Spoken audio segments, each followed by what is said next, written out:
16ই December খসড়া তালিকা প্রকাশ। রাজ্যে ভোটার তালিকা থেকে বাদ পড়তে পারে প্রায় 58 লাখ ভোটারের নাম। এর মধ্যে মুখ্যমন্ত্রীর কেন্দ্র, সেখানেই বাদ পড়তে পারে প্রায় 45,000।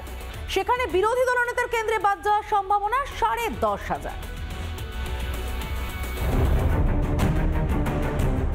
রাজ্যে ভোটার তালিকায় ভুরি ভুরি গরমিল, ভুয়ো এবং ভুতুড়ে ভোটারের ছড়াছড়ি। আগামী মঙ্গলবার খসড়া ভোটার তালিকা প্রকাশ করবে নির্বাচন কমিশন, আর তার আগে সামনে চলে এলো কত ভোটারের নাম বাদ যেতে পারে তারই তথ্য। রাজ্যে ভোটার তালিকা থেকে বাদ পড়তে পারে প্রায় 58 লক্ষ ভোটারের নাম।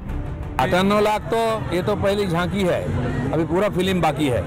ये डबलेर बेसी नाम बाद जाबे, जेसब नाम भरे दिदा होयेछे मृत नाम बा अन्य जायगार लोक, फल्स, भूल ठिकानाय ये सब भेरिफिकेशन करबे এবং যারা ভরেছে তাদের চাকরি যাবে, জেলে ভাত খেতে হবে। এই বাদ পড়া নামকে বিভিন্ন ভাগে ভাগ করেছে কমিশন। কেউ মৃত, কেউ অন্যত্র চলে গিয়েছে, আবার কারো নাম রয়েছে একাধিক জায়গায়। যেমন দেখা যাচ্ছে নিখোঁজ ভোটার প্রায় 12,01,462 এবং মৃত ভোটার প্রায় 24 লক্ষ। জেলাগতভাবে সব থেকে বেশি নাম বাদ পড়ার সম্ভাবনা দক্ষিণ 24 পরগনা। এখানে শেষ নয়, চমকে দেওয়ার মতো তথ্য আরও আছে। মুখ্যমন্ত্রীর কেন্দ্র ভবানীপুরে নাম বাদ পড়তে পারে প্রায় 45,000। ভবানীপুরের থেকেও বেশি নাম বাদ পড়ার সম্ভাবনা রাজ্যের গুরুত্বপূর্ণ মন্ত্রী তথা কলকাতার মেয়র বিরাট হাকিমের বিধানসভা কেন্দ্র কলকাতা বন্দরে। সেখানে বাদ পড়তে পারে প্রায় 64,000 নাম। লক্ষ্য করে দেখেন, সব একের পর এক জালি ভোটারদের ওপর ভিত্তি করে এরা নির্বাচনে জিততো।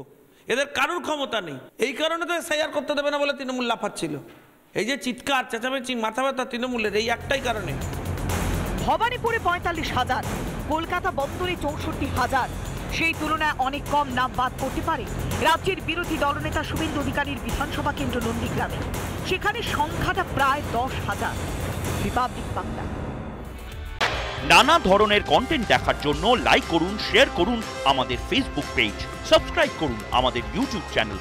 পাশাপাশি অন্যান্য ব্রেকিং নিউজের জন্য অবশ্যই চোখ রাখুন রিপাবলিক বাংলায়।